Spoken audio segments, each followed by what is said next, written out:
मित्रांनो, राज्यात विविध घरकुल योजना राबवल्या जातात आणि त्यापैकी एक महत्वाची योजना म्हणजे यशवंतराव चव्हाण मुक्त वसाहत योजना.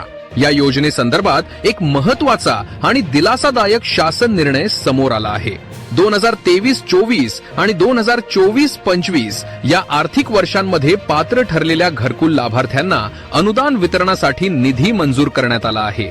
या योजनेअंतर्गत अनेक लाभार्थ्यांचे दुसरे आणि तिसरे हप्ते प्रलंबित होते. आता या दोन्ही वर्षातील पात्र लाभार्थ्यांना लाभ वितरणासाठी अधिकृत मंजुरी देण्यात आली आहे.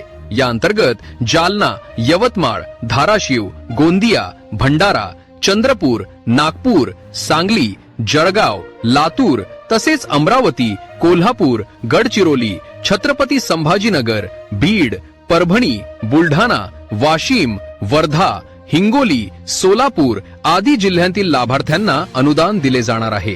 या योजनेसाठी एकूण 20 कोटी रुपयांच्या निधीला मंजुरी देण्यात आली आहे. अशाच खात्रीशीर आणि अधिकृत सरकारी अपडेटसाठी महाफॅक्ट्स मराठी चॅनलला लाईक करा, शेअर करा आणि सबस्क्राईब करा.